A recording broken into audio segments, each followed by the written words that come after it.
So the year is 2025, and every year since Rainbow Six Extraction launched in 2022, I made a video just talking about that milestone and whether it's worth picking up the game in that year. And for the past 2 years, it's kind of just been the same thing I've been saying, because nothing's came to the game. So instead of kind of just rehashing that video for a third time, I want to switch it up a bit, and I want to say with truth that I believe that Rainbow Six Extraction should get revisited by Ubisoft, even in a small capacity, just to test the waters. And I want to explain all of that in this video, so make sure you just watch it before commenting your thoughts. So in Rainbow Six Extraction, we go to a separate universe from the main Rainbow Six timeline, where we have the question of what if the world's greatest counter-terrorism unit faces off against a threat not from this world. This is a direct follow-up from the Outbreak event which happened in Rainbow Six Siege, where Rainbow have doubled down on their efforts, creating a new subdivision of the team known as React, and assigning many operatives to this team. And the gameplay saw Rainbow in a PvE aspect going against this alien threat, or with others online. The game does a spin on all of the operators' gadgets, making them fit more in the PvE playstyle, such as making Jaeger ADSs a bit more lethal, or allowing Echo's Yokai's drone to fly around in the sky freely. Mixing this against a lot of different enemy types and objective leads to some interesting gameplay. As well as this, you also had the KIA and extract feature, where if anyone is injured and killed, they don't just get kicked out of the game, there is a chance to save them by taking their body to an extraction point, and if you fail to do so, you'll have to redeploy into that mission and then save that operator. With all of these operators, different maps and gadgets, it led to some somewhat interesting gameplay, until it didn't. A lot of people did commonly agree that, yeah, the game is pretty fun. Some liked it more than others, and of course you had the people who don't like it, but that's the same with everything. But the common consensus was that they wanted more. The gameplay loop can only be as fun as until you unlock everything, and there's not really much more to progress through. Well, our prayers were answered. We started to get some unique different modes and events, and they all turned out pretty decent in my opinion. My personal favorite being the one where all of the electricity is out, and you have to turn the power back on as a first step. And it's actually where this game shines the most in my opinion, is when it's at its hardest, with an endless wave until you complete your objective. The game saw roughly 3 million players around its launch period, and would go on to be available on Steam a year later. Its first year of content, other than the events I have already mentioned, which still get cycled out to this day, we also got 2 new operatives joining, which is Zofia and Echo, as well as a few secondary gadgets. But as of 3 years later, that's kind of it. And a big thing which these different modes and the core game itself, as well as the operators, is that there is an interesting gameplay loop in there. But as of now, they kind of just haven't hit that mark yet. But a lot of us saw the potential here, and we're excited to see where they take the game next. We assumed that it was only going to be up from here. It was a decent start, but there was definitely some improvements. Well, to this day, there's absolutely nothing done to this game. Despite there being a loyal player base on the Reddit and in the game itself, you can find games decently easy still, who are very passionate in wanting more stuff and, you know, looking for teams with mics and genuinely wanting to play the game. And Ubisoft didn't even publicly state that they were discontinuing the game. We had to learn that through a Ubisoft support agent. But the common consensus from critics and a lot of its player base was it's decent. It got a 7 out of 10 across the board,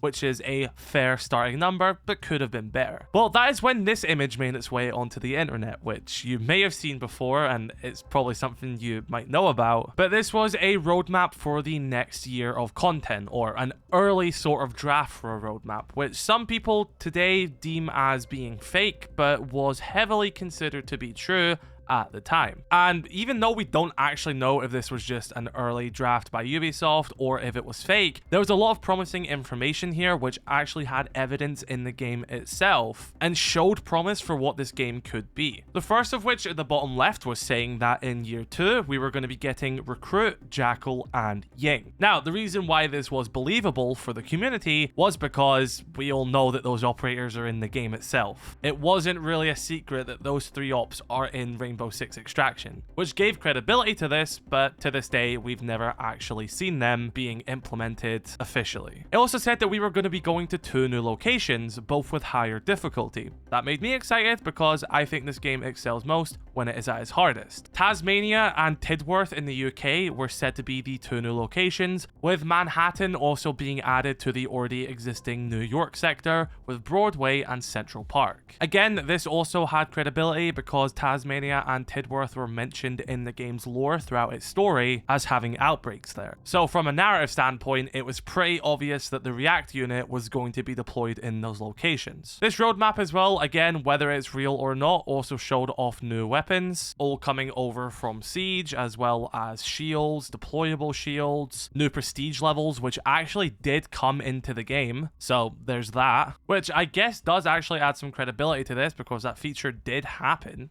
And there was all the other stuff here. You had all the subsections of like Tasmania and Tidworth and stuff like that. But one of the things I was most interested by was the Horde section. This was seemingly a repeated loop between 3 subzones in one map, progressively getting harder each time you traveled to one. So for this example, you would start in the warehouse at level 1, at cafe at level 2, then you'd move to the museum in level 3. Then you would go back to the warehouse at level 4.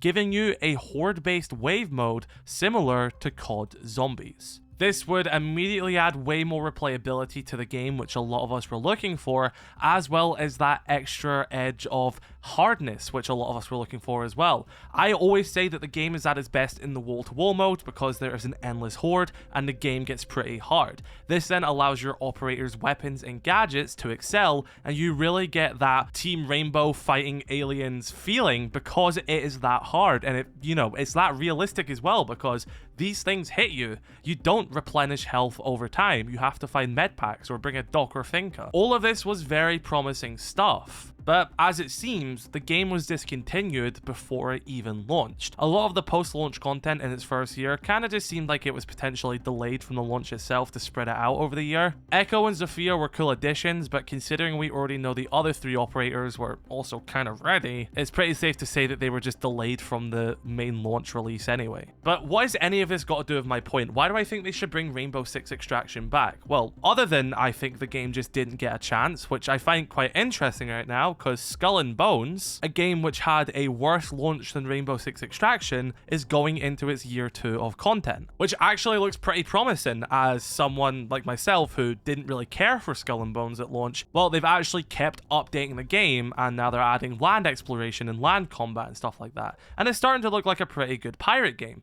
And it shows that despite how good or bad your game launches, if you take your community feedback, you continue to build on that audience and do genuinely good updates, then a game can actually grow into something which people want to play. Just look at Siege itself. If we treated Rainbow Six Siege the exact same way that we treated Rainbow Six Extraction, Siege wouldn't have been going past its first year of content. That game didn't have a good launch, but now it's one of the best online shooters ever created, and it's going into, we are in year 10, but now we're going into Siege X, and it redefined the Rainbow Six brand. I'm not saying that Extraction's gonna reinvent the brand or it's gonna be bigger than Siege. I don't want it to be, but it definitely has that much of a loyal player base which continue to be built from a genuine fun style of gameplay which didn't necessarily hit the mark at launch, but with just a little bit more time and love to it can actually become something so much greater, but it never got that opportunity. I think spending all this time making games just to throw them away at launch because it didn't initially hit the mark is such a sad and anti-art and wasteful thing to do, which I know is a victim of the current gaming climate. If you don't get that hit instantly, it's gone. Look at X-Defiant. That game was doing all right, people enjoyed it, and there was so much more content coming to it. Well, we pulled the plug on that. They literally done a final update, releasing all of their content early, showing us how much they truly had planned, and we're all like, this is sick, but it never got the chance. Extraction never got the chance. Skull and Bones is getting the chance, and it looks pretty good. And I know some people told me on Twitter, well, it's because, that game had some like government funding and stuff like that, so they probably had to keep updating it, which is fair to the point, but it then also just backs up my point that if you just continue updating a game, you can actually get its true potential. So Skull and Bones may have been saved by the fact that it had government funding, so there was some legality about having to continue to update it. But regardless of the reason why it keeps getting updated, it shows us that even if you have a rocky product at launch, it can become something else. So with the R6 IP being the sort of strength right now, with the new Tencent subsidiary company under Ubisoft being one of those 3 major IPs, I of course want to see more games. I feel like we're going to get more games. It only makes sense, especially when it's now that big part of this company. You know, they're going to continue making Siege. They're probably going to make more games. Why not revisit Extraction? You're going to have a 10th of the production cost, maybe even less, because the game already exists and games are insanely expensive. You could just take another look at it, dedicate a small team, dedicate some budget to it, create the horde-based mode, rebrand it a little bit to allow people who are maybe into the more COD zombie style of gameplay to be like, hey, let's have a look at this. But it's then going to be like COD Zombies, but with operators, which is a mix that you don't really see. Even with like Left 4 Dead style and stuff like that, you know, you have perks, you have like different character traits, but not like you do with Siege. I genuinely believe that Rainbow Six Extraction was very, very, very close to hitting the mark of a specific niche, which also allows a lot of players from different gameplay types and a PvE aspect to all enjoy, but it was kind of leaning too far to one side, and with more attention, it could have definitely gotten more of a player base. But I don't think it's too late. I think that you could release the operators, which we know are already, well, should have came to this game, just as a little, hey, look, we're still updating this game. Maybe dedicate a small team to making the horde-based mode on the already existing maps. We'll see how it goes, and from there, then you can start looking into avenues of continuing to update it. I just don't think you should write a game off this soon, especially when the Rainbow Six IP is at the point it is. I think people have kind of overlooked the whole alien aspect of it anyway. At the end of the day, if it is fun, which for the most part it is, it's not going to bother that many people. And I also think it just makes more sense doing that than rather having this sort of black sheep which is sitting there in the library of like, oh yeah, Extraction, that game still has its servers on. What's happening there? You know what I mean? And then you'll have like a Siege event appear, and it was like the one that was used to advertise Extraction. You're like, oh wow, the React unit, that's pretty cool. Oh wow, this event on console is pretty fun. Oh yeah, this was maybe tied in with Rainbow Six Extraction. What happened to that game? I don't know. I just feel like the amount of effort that was put into the game, the amount of time that was put into the game, and how strong the R6 IP currently is right now, I feel like you could revisit it. I mean, I know like it didn't have like insane numbers. It's still done well. It launched on Game Pass, which definitely helped it, but I don't think that's something that should downplay it as well. Game Pass is a very useful thing. I think making games more accessible would be a good thing like that, even if you made it free to play and done some stuff and just brought some people in. I just don't think this game is in the position that it needs to sunset yet, and I truly believe that. I'd love to see the old Soviet style come back as well, with like an art style change. I think that'd be pretty cool. But yeah, that's just me sort of wishful thinking. But yeah, I think with a good direction, a decently sized small team that can just maybe even experiment with just a horde-based mode with the already given, maps and assets and stuff like that, and maybe even like a free-to-play or something new with a small, tiny little rebrand, that Rainbow Six Extraction can continue to find an audience and make its little comeback. And I do genuinely feel sad when I like go onto the Reddit or I like load the game and I see a level 1 player and they're like talking Mike like, hey, do you want to keep playing? And I'm like, this is a shame, because this person's clearly enjoying the game. And it's like, they're not really going to get anything in return from it. And there's people who genuinely are having fun. And it makes me think, well, imagine if that was the same case of me playing Siege. Imagine if Siege after the first year got no love. I still continue to enjoy to play it. And I'm like trying to get people to play it with me. And I don't think that should be something which is overlooked. So yeah, I think Rainbow Six Extraction can still be a game. I think dropping it as soon as they did was very just anti-art and just sort of disingenuous to the development of the game itself and the people who genuinely still enjoy it 3 years later, which is, not a small thing. And I think continuing to obviously still push another Rainbow Six product right now is very much in Ubisoft's favor. But hey, what do I know? Yeah, don't take this video the wrong way. I know some people are gonna be like, oh, but it isn't like Siege, or it takes resources away from Siege.